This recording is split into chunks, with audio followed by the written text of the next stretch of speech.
When it rains, it pours. More official additions and droppings on this week's episode of the IndyMar Report podcast.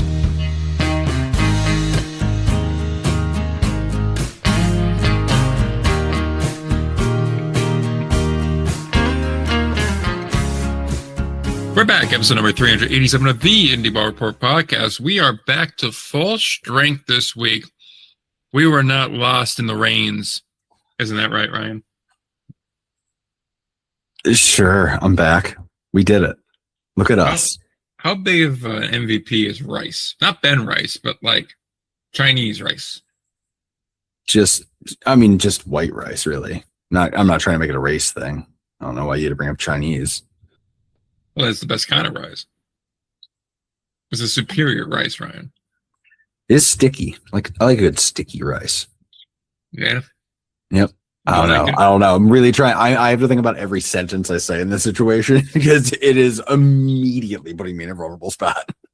Ooh, Mississippi getting dunked on. Yeah, we got base loaded there. Sorry, I'm still scrolling scores. I can't stop. Once I start scrolling scores, I'm in trouble. And that's why they call you Rain Man. Something like that. Lawrence, 2 runs on 11 hits. Good Lord. We're going to go ahead and back burner those scores for a little bit. We may have somebody joining us in a little bit. So we'll back burner those scores. And instead, we're going to front burner just some news from last week quickly. Get your thoughts on it, because I know you've been up to date on all this, following this religiously, no doubt. So religiously, you probably already know what I'm going to say. That's what I thought. So what do you think about Blaine, Minnesota? I mean, it's not a surprise, for one. Terribly guarded secret. Fancy downtown area. I don't know. I'm not necessarily sure it's downtown, but it is where there was a they bunch of seem to be houses. building their own downtown. Is that what they're going for? I mean, if you're spending $750 million on it, should be. Mm-hmm. Stadium's worth what? 71 mil alone? Yeah, that's interesting. Called the farm. Yeah, don't love that. Gotta do better than that. I mean, that'll be a sponsored name for sure later. Well, I think they're calling the whole development area. They're going to move on from the 101st Ave development thing to calling the whole area just the farm. Yeah, that's not great, even from just the basic SEO perspective, guys. I mean, look, think of it this way. When your child gets lost at this shopping development area, and then you got to go home to your spouse, you can go, honey, we lost the kid. Where is he? He's at the farm upstate. Yeah. Where's the field trip? We're going to the farm. Going to a farm upstate. Yeah. I mean, it's Waggy Wednesdays. You can bring your dog up to the farm. Do we know who is the owner of this?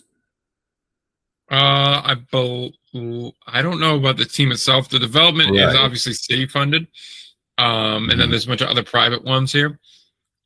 So, yeah, I'm interested in that. I mean, who is actually going to then own and operate the team? That's interesting. But I mean, I guess there wasn't a lot of surprising aspects. I mean, this is price wise within what we're seeing a lot of other places. Obviously, this is a larger project, but nothing too mind blowing. I don't know. I guess the conversation pretty quickly turns to who's going to be the other team, other place joining the American. But I don't know. I'm optimistic generally about it. I think it's a good baseball area. It seems to have a good passionate fan base. So I am not sitting here and doubting that it's not going to go, that it's going to go well. I guess I'm looking for things that we didn't know already. And most of that is the details of the place. I like that it is sort of a year round and larger than just the ballpark. Sort of not only, I feel like a lot of people are like, and we'll have condos here, which I'm sure, but they're actually having a further entertainment space. They already have something else going in there, I guess it is, like, which includes a Ferris wheel and an aquarium. Okay. I think that is a good and interesting vibe, but I'm still a lot of work due by 2028. I will say this. It does look like I'm reading through a couple of different articles now. At one point, we do have a comment from Josh Schaub, who just got a 3-year extension, mind you. Yep. It goes, the addition of Blaine, Minnesota is the latest step in our strategic growth as a league.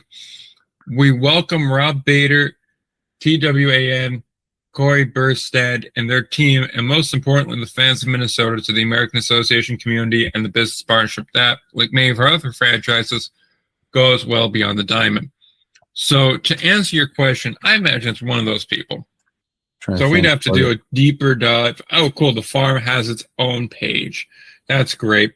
And there's going to be a Shields that's going to have a Ferris wheel in it. Truly the spiritual successor to the Somerset Patriots, who are also going to put a Ferris wheel outside their stadium at one point in time. Don't think that we forgot. People don't forget. Never forget. But yes, I am trying to find more on the farm site, and I am not really seeing that much more. But yes, they expect opening day 2028. That's when Blaine's going to formally join the league, which felt much more in line with what I think we all were expecting. Going to take some time to put up a stadium. I wouldn't be totally stunned if that date doesn't get moved a little bit. I think they'll still be in the league in 28. I think that's a pretty safe bet, but they may have to play on the road a bit to start, just to build in some delays. But this whole thing is supposedly going to be done by summer 28. So that's going to be like dining experiences, an event stadium, baseball opening day, hotel, Shields grand opening, and apartment rentals. Going to need to get your opinion on Shields at some point. But just catching up, Corey Burstad seems to be project developer. Okay, so he's probably leading the full farm development. And then what's his face? Rob Bader is part of Bader Companies, which is just real estate. Okay, so they probably own land. WAN is, but something involving that. But real estate development. But anyway, I just also stumbled into an article about the Blaine City Council rocked by allegations the mayor has a conflict of interest in sports project. This was back in 2023. Missed it. Oh. Oopsies. Hey, same thing got the Boulder Stadium built. So, hey. Oh, wait a minute. Hold on. Hold on. Sorry. Council member Lori Saroya, the only Democrat on the council, has suggested the mayor has a conflict of interest as a restaurant investor and friend of the main project developer, Corey Burstad. Ooh. Interesting. Ooh, a bit of drama, friends. Let me do one last search here because it feels interesting. According to Minnesota Reformer, the mayor of Blaine is an investor in a baseball-themed restaurant, The Ballpark, going up near a planned massive sports entertainment district that may include a taxpayer-subsidized minor league baseball stadium. Residents have questioned whether Sanders has a conflict of interest and say the restaurant project won approval in March with little public notice while a now vocal council opponent was out of town. Wow. All right, so we have to keep an eye on whether that restaurant is going to get snuck in the plan because I haven't seen anybody mention it. Yeah, interesting development in Blaine there. That's kind of more complicated of a situation now. So, curious. Interested to see that play itself out, I suppose. Yeah, and always interesting to track a construction project happening somewhere that is known for being cold. Exactly. So, let's see here.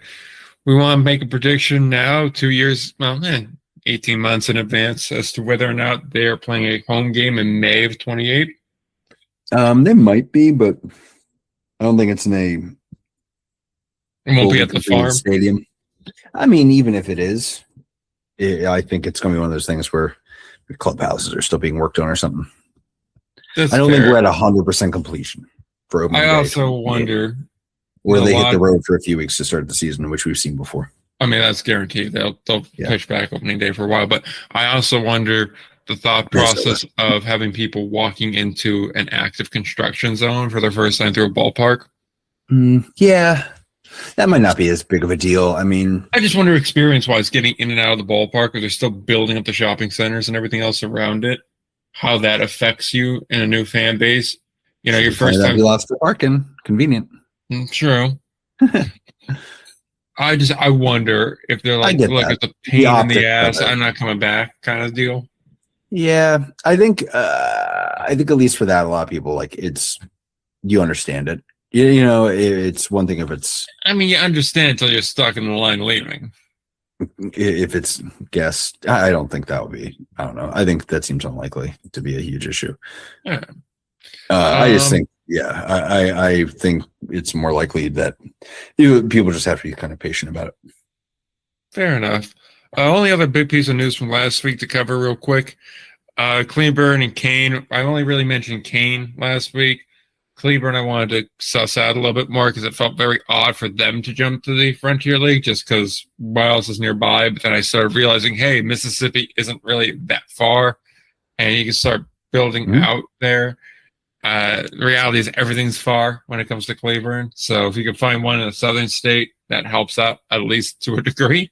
Mississippi makes that more manageable, certainly, and St. Louis isn't that far. I say understanding it is still very far, but relative to everything else, you could start to build something there. Any thoughts on that movement? I agree. I mean, you know, if you're building a bridge, it's nice when you can shorten it a little bit. So that's not actually how bridge building works. But if you're going to have, you know, something on an island, I guess, if you can, anything you can do to kind of shorten that gap in the meantime makes sense. I don't think it's that bad. There's worse. I guess I'll say. Sure. And yeah, I mean, it's not much worse than the Kansas City gap right now.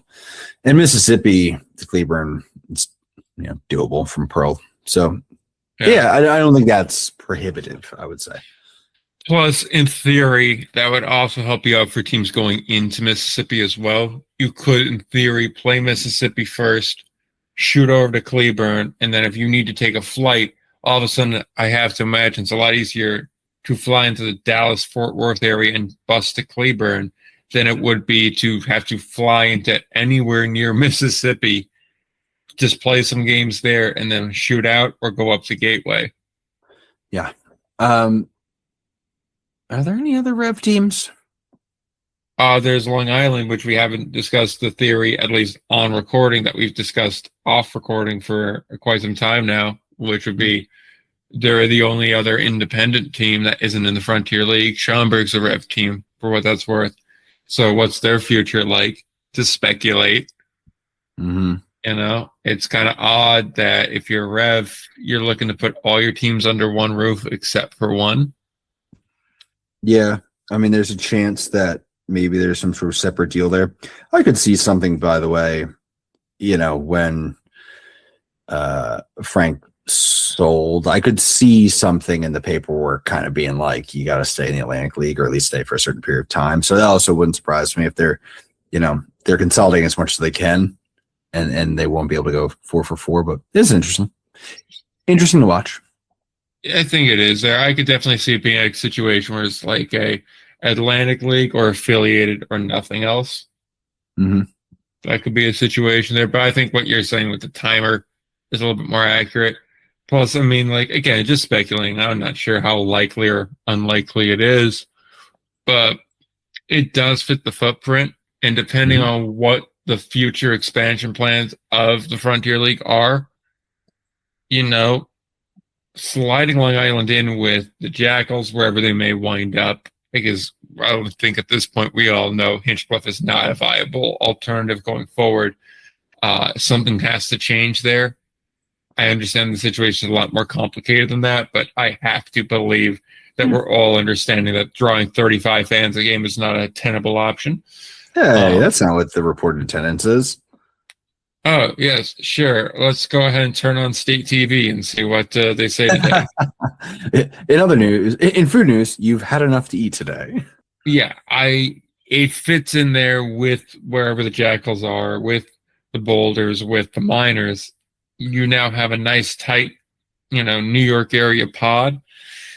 And I mean, like, again, let's say you were to throw another team in the Carolinas, one team in the Mid-Atlantic, so Virginia, Maryland, Delaware. Don't know where the hell you'd put it in Delaware, but whatever. Maybe, yeah, maybe a West Virginia or something like that. Or even a Tennessee, I guess. Really anywhere in that Mid-Atlantic to like not deep south. If you were to put teams in that area, you could just throw down east with them. Or again, depends what your end goal is, right? If your end goal is 20, then you could do 5x4, but then that makes playoff math a bitch. So 4x5 is way more logical there. So it's just called, hey, down east, you're going to eat shit for the interim. But if your end goal is 24, which is what I'm pretty sure we think they want, then all of a sudden you have a lot of different ways to do math. You know, you could do 6x4, 4x6. Hell, you could do 8x3 and then just have the best overall remaining team be a wild card team that goes and plays the worst or best division winners, however you want to make it out. You know, so there's a lot of different ways you could solve that. And 8x3, you know, you could almost essentially break her down by time zones. You could really do a lot of different things there. So, or hell, you can even make it simpler where you just say, all right, we need 5 teams. Washington, you're going to go play with the Jersey, New York teams. Done. You know, true. I'm just saying, there's, at first, when the thought popped in my head, and when I had conversations about people saying, yeah, Riff wants everybody under one roof, I kind of dismissed it because I figured it could never happen. But then I started thinking about it, and I saw a way where it could happen. And then I also thought back, and people that have been listening since the beginning know how I said, there's no way St. Paul will leave. They definitely won't. And I doubt Somerset will. And now, well, here we are. Yeah, it would be wild. And I still think it's less than, 50-50 on that. But yeah, I paid around 30. I think it's around 25 to 30. I think it's a higher number than people around want to discuss. But I also think it's the kind of thing where people in the know between the two leagues, if it were to happen, they go, that's a big move, but I'm not stunned. Yeah, I mean, there's been enough at this point where I think people would kind of, nothing is enough to bring a grand jury. A little bit. Yeah, we'll see. I mean, who knows? They might need to get MLB's approval before they do that. Well, I mean, they are partners, Ryan. Yeah, that's how it works. Just business, baby. Well, from business to on-field baseball, as it gets later, because we had a slight detour that no one will know about, do you have any major storylines from any of these leagues that you would like to touch on? Oh, man, I'm just catching up on what I missed while I was away. And okay. Well, how about... What about... I was just going to just highlight in the Pioneer League that Red Pocket has lost 20 in a row. They're 1-24 in the second half. And what are they, the Empire State Rays? Right. Meanwhile, Modesto's 24-1. They've won 15 in a row. Not a great look for anyone, frankly, for anybody. Yeah, it's just not what you want to see, especially, I mean, basically Red Pocket has played nothing but Yuba Modesto's played nothing but Yuba and Red Pocket and Oakland, and they are just cleaning up, bro. 1, 2, 3. Playing a lot of homeless. Well, that's what's getting on the field. Are we talking about Oakland or are we talking about Red Pocket? Who's to say? I like they had a 4-game slide before this, though. It's kind of funny. Because I always like it when that happens, because usually I'm like, oh, they're 24-1, but then you start looking for the out of their last 30, they're this. No, the math gets just less impressive immediately before that. But also it's because Modesto, and this is a take, is not that good of a team. They're just not that good. And Ryan, what's your evidence for 24-1? Well, I mean, they've played Long Beach, who's the only real team really that is over on the west side of this league, 7, 10 times. I think they have 3 wins, something like that. No, they played them 12 times. I think they have 4 wins. So, there's that. Yeah, it's something to watch. And Red Pocket Mobiles is officially in that. I mean, that was expected. So, travel teams, I've done a bit of travel team research because it's always been a fascination of mine. So I've some in-depth stat tracking on travel teams.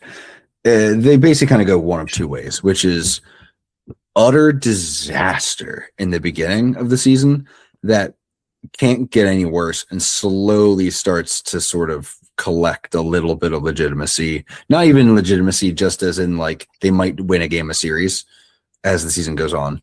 That's sort of the battle that we've seen from the Road Warriors, the Empire State Greys, Houston Apollos, right? Or they start off respectable and then just the grind of keeping guys healthy and playing well and morale up and being able to like rotate guys like they're troops in the military. It's hard and it requires a lot of financial backing and it's a disaster. And a lot of those times you see teams who start off solidly really just fall off. And friends, I believe that might be what we're seeing here because it's rough. And it's not getting better. It like it's a Christmas Carol. It doesn't show signs of stopping. Good little battle for a Idaho Falls threatening for a playoff spot, by the way. That's cool. 2 games out. Funny if Idaho Falls makes it. Objectively speaking, very funny. Fair. That's enough in the Pioneer League. Yep, that's fine. They've been talked about too much the past month. Frontier League's more interesting, to be quite honest. Yeah, I can give you that. I'm going to throw out some things here. First off, Three Rivers and Tri-City both eliminated from postseason contention. Oh, no. No, they're not on for right now, but Lake Erie's on the verge. They are 1 game away from it being all said and done for them this year. Objectively, though, Ottawa, sneakily, putting together a very nice season. We aren't talking about it, but 46-33, they got pretty much the record they're expected to have here. Winning at home, winning on the road. There's no major discrepancies here. They're beating up on a lot of good teams and bad teams, so like that from them. Still about 30 or so games, not quite 30 games to play, 25 or so games left to play here. So interesting there. They're 8 back of the division. Quebec's doing Quebec things. They'll hit 60 wins. Not surprising. They'll make a push for 70 wins, which would be, I could see it, but probably a little bit of a struggle to get to. But it's Quebec. We can see it happening. So they're probably not going to get the division, but they should get the first overall wild card, and that means they will get one of New Jersey or New York, or don't look now, but possibly Sussex, who's only 2 games back. And a Down East team that's also only 5.5 back after a 7-3 10-game stretch. The East Division is stupid. Yeah, the East Division is a fever dream. I think that's what we've got going on there. Whoa. I'm like, I was going to try to give a little prediction on how this ends. I don't know, man. The Jackals being on a 6-game skid, dropping their overall run differential -8. That is an interesting thing here. The Boulders cannot hit right now. No. Having watched them in person on both halves of a doubleheader, even when they got runs, the pitching kind of failed them.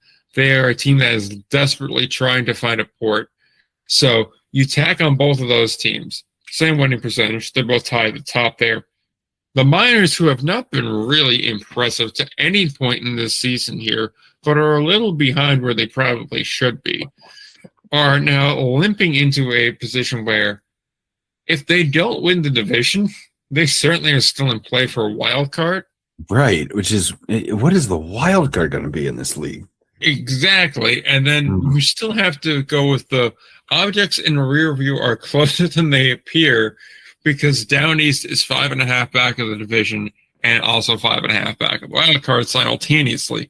Now, they're not really a major player in this.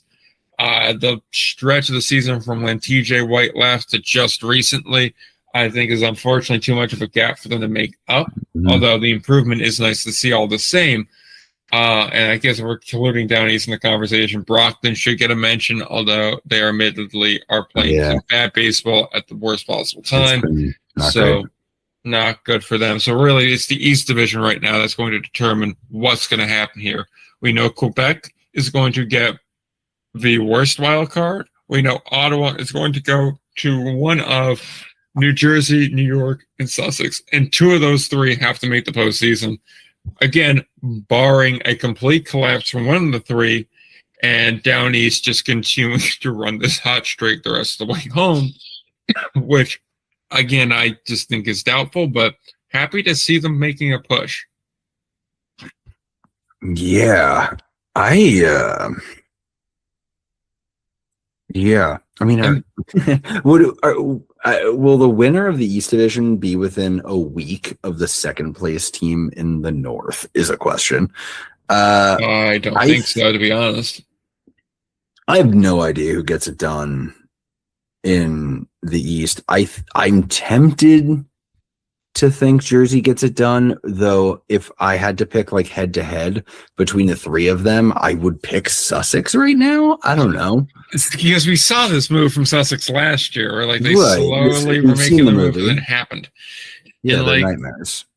Yeah, I really comes down to a deep dive on schedules, which unfortunately it's about 1 a.m, so that's not going to occur right this second. Sussex doesn't look good. Well, hold on, we're back. Sussex has 6 with Quebec, 3 with Trois-Rivières, 3 with New Jersey, 3 with Brockton, 3 with Tri-City. Honestly, if they survive the Quebec week, and before that, I'm sorry, 2 more Tri-City and 3 with New Jersey, or I guess 1 more Tri-City. What day is it? Doesn't matter. Honestly, here's the thing: I write off that Quebec series. Like I write that off. You assume it's 3 losses, whatever it is, it is.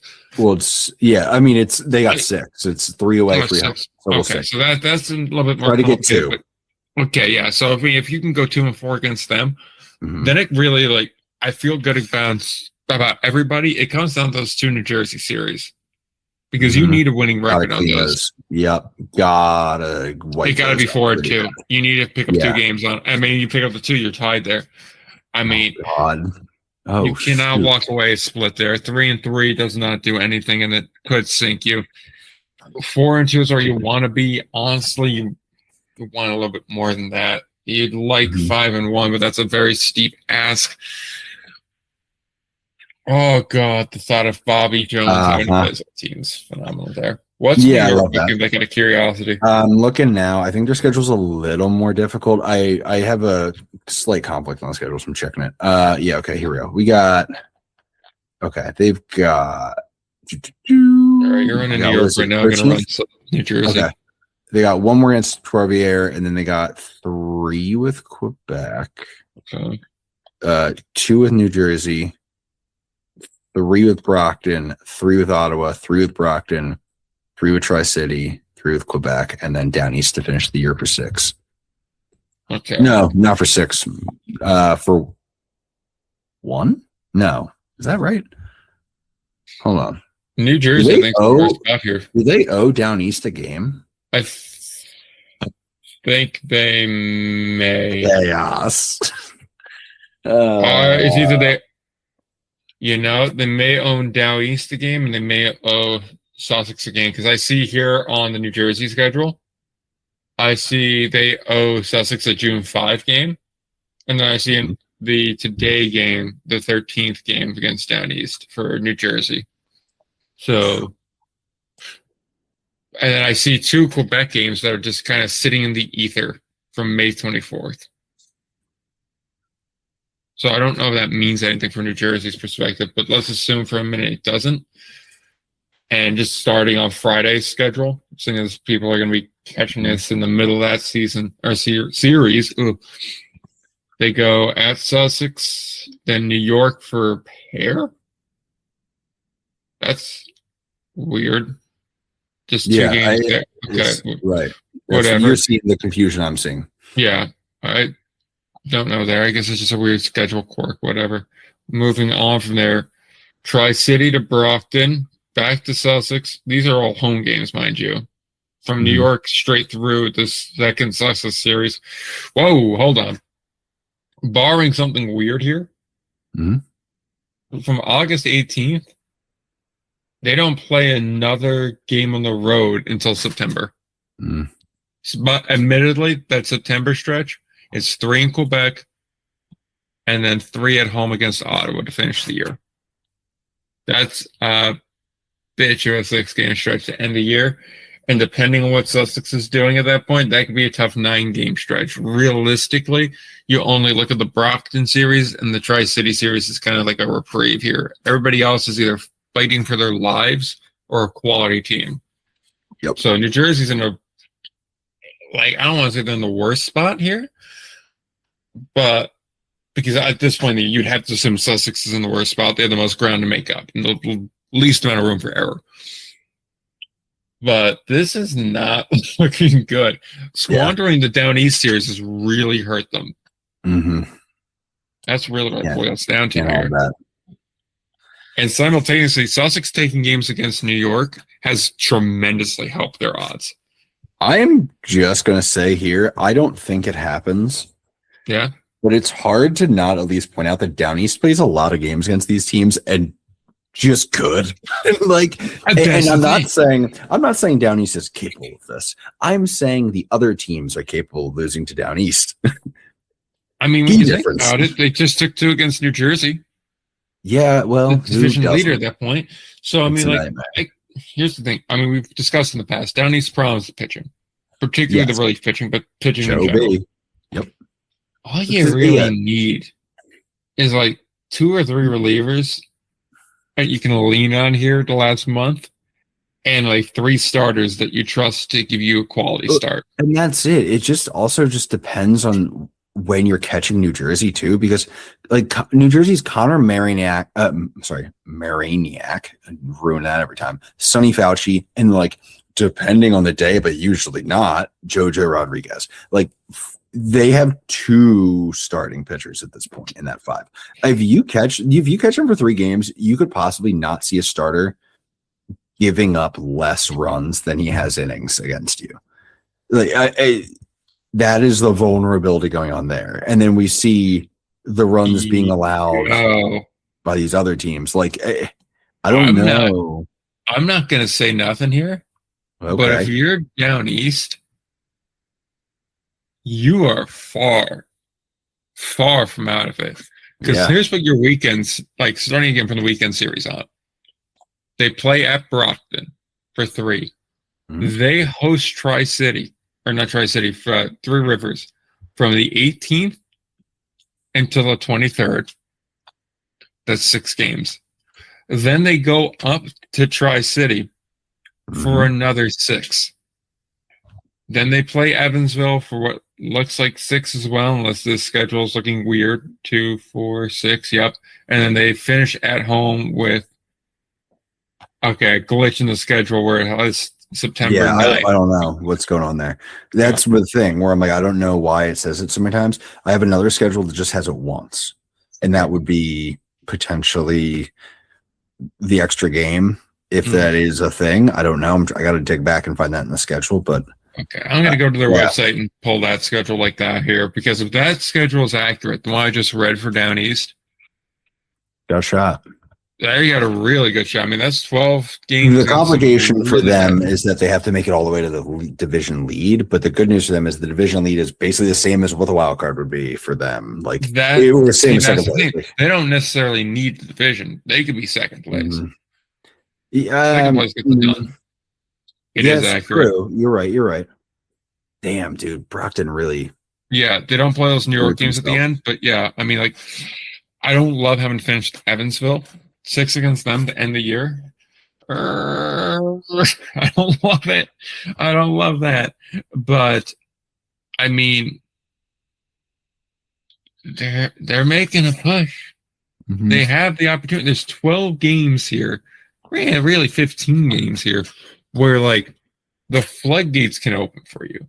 Yes, I agree.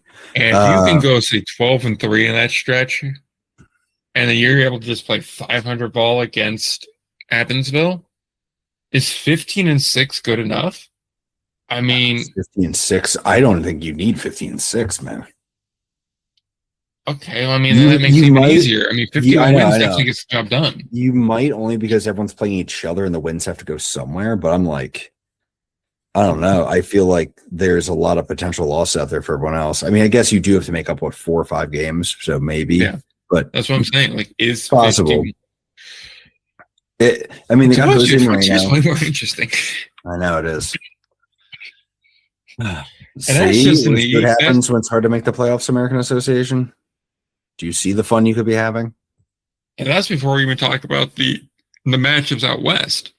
Yeah, facts, which are a mess. Yeah, let's briefly cover that. Yeah. Because we are running short on real world time here. Mm-hmm. Washington's going to win probably the league outright, but certainly going to win their conference. That's a given. Mm-hmm. It's a fight for those 2 wild card spots. Now is to who's going to make it. It seems pretty clear cut. It's going to be Florence. It's going to be Evansville. They're both fighting to see who has to play Washington in the first round and who's going to get Schaumburg.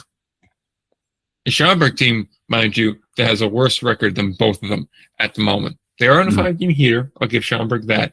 But they look extremely unimpressive to start the year. And only recently have started to rebound. Yeah, they are heading toward being a team that you don't want to face because you're going to catch them at the wrong time. I'll say that. Mm-hmm. I do think they're held back by that slow start, but I think they've looked a lot better. Yeah, though, boy, I don't know. I mean, we're going to see. I mean, clearly, we're going to see both wild cards go to the middle, to the central. Yeah. So I mean, it's just the question of can Schaumburg hold on, which I don't see a world where they don't, right? So, yeah, you're right. The battle will be who has to deal with Washington in the first round. And I don't know that, man, I mean, Evansville is an easier schedule. It's just that, can they take advantage because they've looked inconsistent? But not that Florence has been like the picture of consistency, so I guess I'll shut up. But I mean, there's also 2 different ways of doing it. Like Evansville's relatively to their competition, low scoring, but they don't allow a lot of runs. Florence, meanwhile, will score a lot of runs, but they're going to give up their fair share. Now, again, ballpark plays a factor. But yeah. Evansville pitching staff's really impressive. They're one of the only teams that really has an actual starting 5. It's Colby and Morris. I mean, they are. If Evansville gets in the playoffs, they could be a problem. I know that you tend to favor offense in an indie ball playoff, but if Colby Morris can hold it down and put a team in a bad spot, put them in the back foot, Ryan Wiltz, Dylan Zenko, they could, even with the backup long relief like a Garrett Simpson, I guess, they are a team that could make a run. It's just, do they have what it takes to actually make it across the line? Man, I'm just comparing I'm just doing a quick schedule look on Florence. I think, if I recall, Florence does have a tougher route, unfortunately for them. Lake Erie, Evansville, Lake Erie, Washington, Schaumburg, Windy City, Washington. No, I'm going to say that's not a legitimate Washington game on the schedule. And then Evansville has Washington, Florence, Schaumburg, Lake Erie, down east. Yeah. Rather be Evansville, I'll tell you that. Yeah. Florence has to get that series with Evansville because I think Evansville's got an easier run outside of those games. You got to put pressure on them. Yeah. God, I love that it's the offense versus the pitching teams. That's fun. Love that. Insane. Strength versus strength. Deeply indie ball crackhead energy. Yeah. That's gonna be that's gonna be a must watch, man. That's coming up next weekend. Evansville, Florence. Gotta have it. Need it. So far, Evansville's won 6 out of the 9 they've played against each other, by the way. All right. Something to watch for. With Dude, time I'm sorry. in mind. Lawrence is 10-2 against Gateway this year. That's just wild. Gateway's Just weird to see Gateway struggle like that. I know. Just every once in a while I'll see a number where I'm like, Gateway, really? Good God, boys. Okay, so with time in mind, we have the association left. Let's hit that up. We'll do a deeper dive, longer pod next week, we promise. We'll do some sicko stuff. Yeah. East Division. 3 good teams, 3 bad teams. One team particularly bad. One team particularly bad. Sorry, that was a rough delivery on that one. I mean, no argument. I did not argue.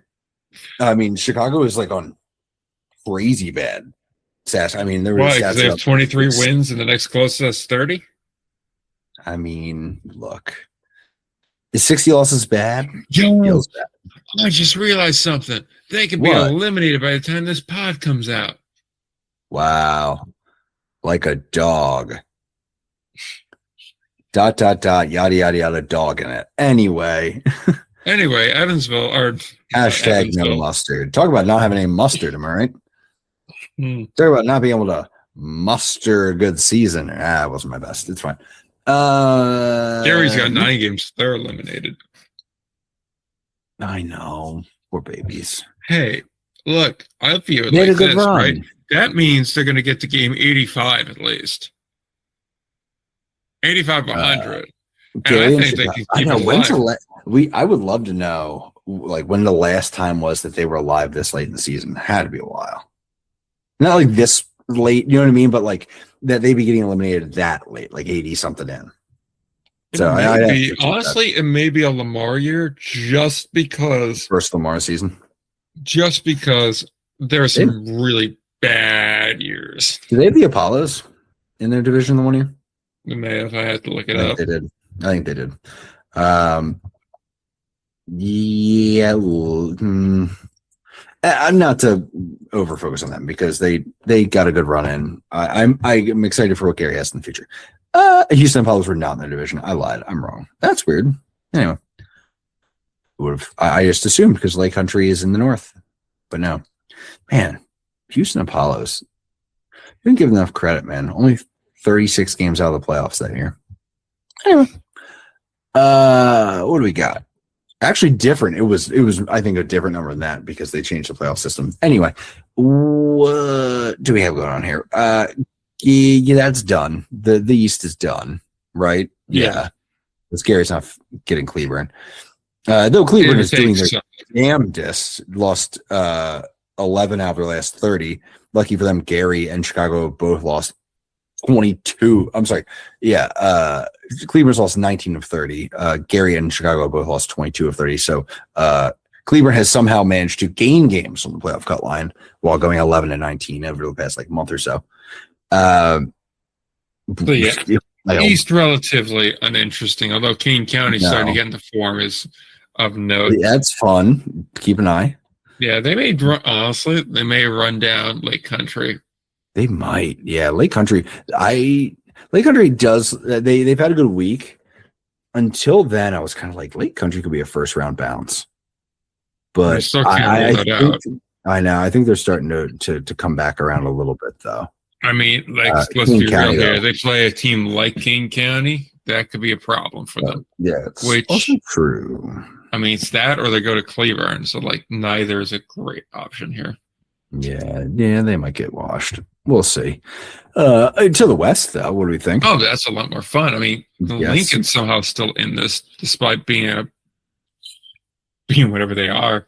The Explorers there are also kind of in this here, and probably the best of the bottom 3 there. Although, it's hard to say that when Sioux Falls does have a winning record, but looks so unimpressive doing it. Yeah, and then the top 3, all of a sudden, like Winnipeg's streak, I understand, is the reason why they're in second place in a half game back.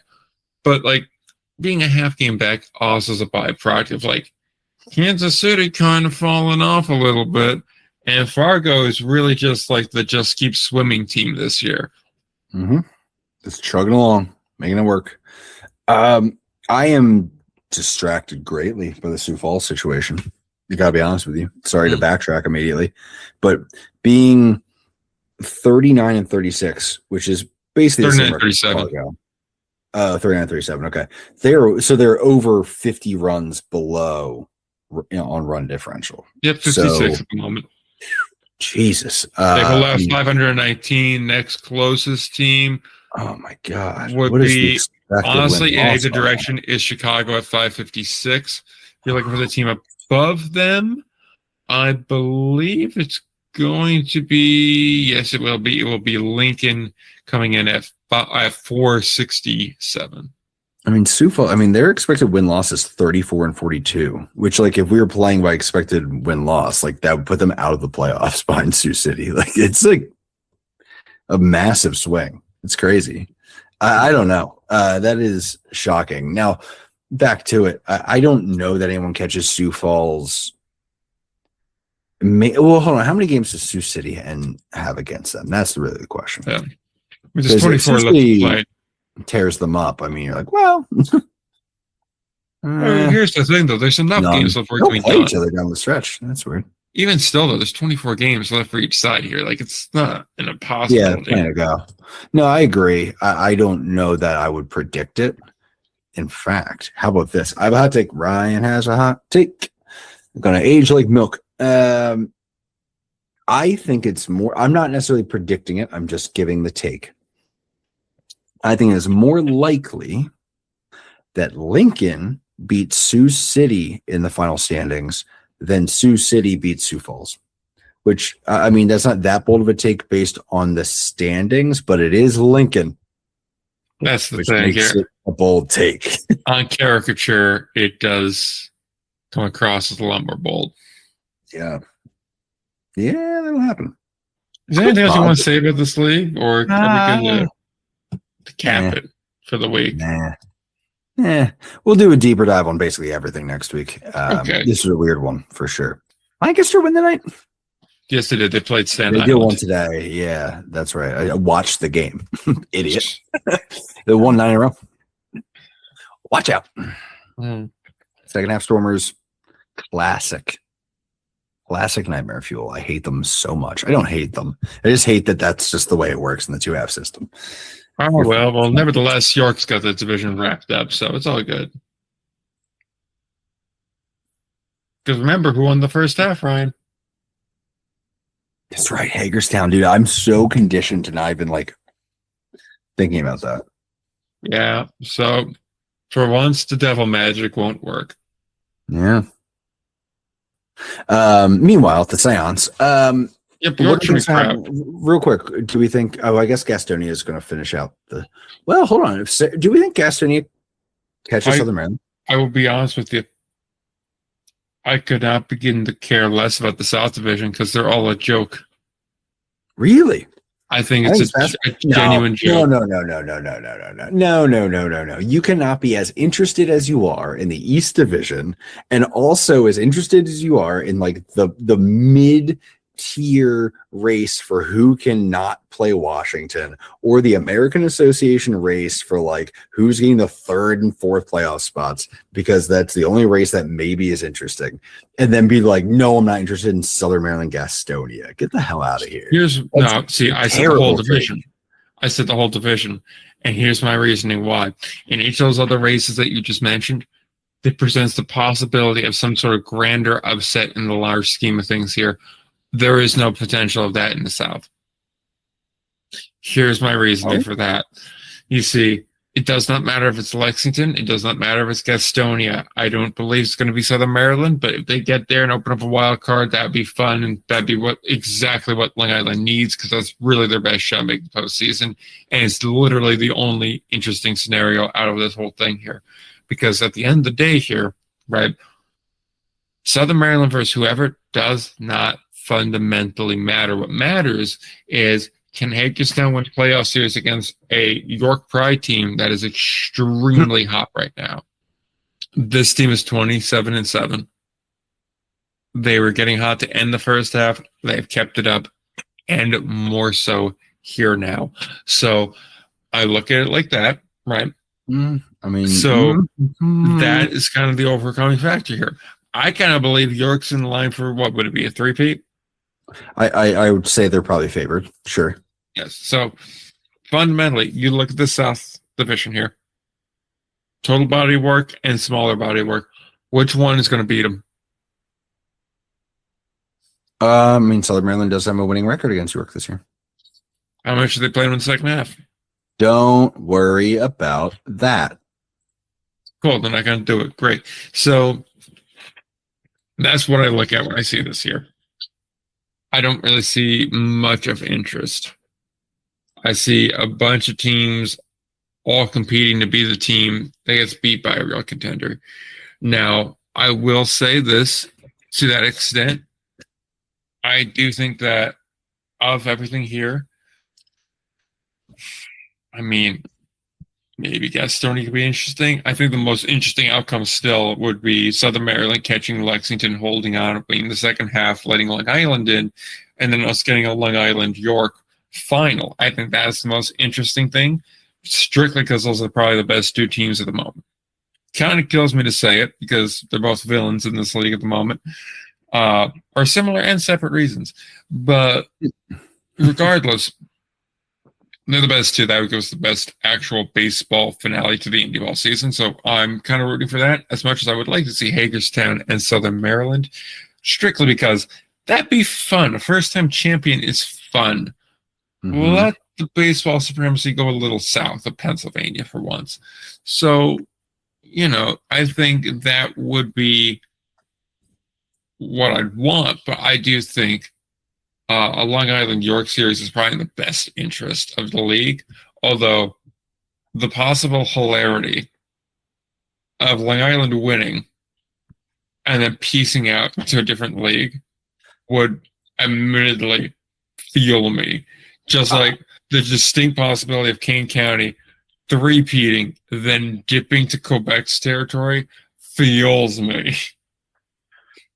So I'm just going to point this out here because I've rented about this exact thing in the past, which is, once again, if two teams tie in the second half for the division and one team has won the division already in the first half, it automatically defaults. No tiebreakers count. Nothing. They are just tied, and the second half crown goes to the other team who hadn't won the first half. That sounds like I'm mentioning it now because the projected win totals for Southern Maryland and Gastonia are both 71.9. I'm in hell, first of all.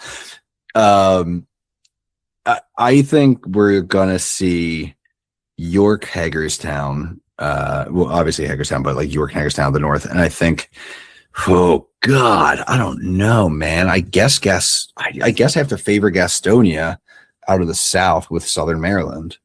Though I do agree, I think it would be fun to see. Like, it's going to come down to the end, bro.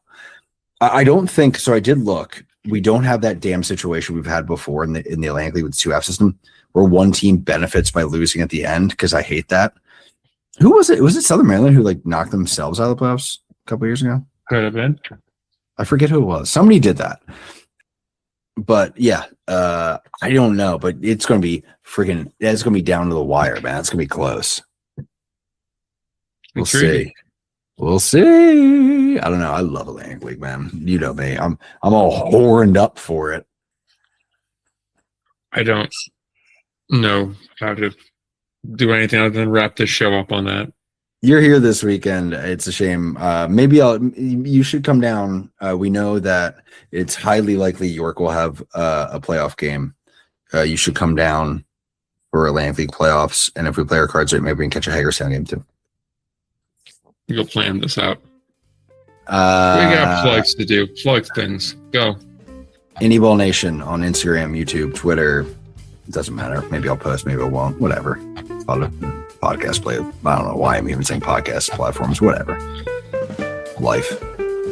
Indie Ball Pod, Twitter, Indie Ball Report, everywhere else. I'm not posting anything these days, but follow anyway. Follow the pod. What? Yeah, that's all we got here. It's 1:15 in the morning. I gotta get up in 6 hours, so we're gonna wrap the pod here. Have a good one. Till next time. Don't forget to play ball.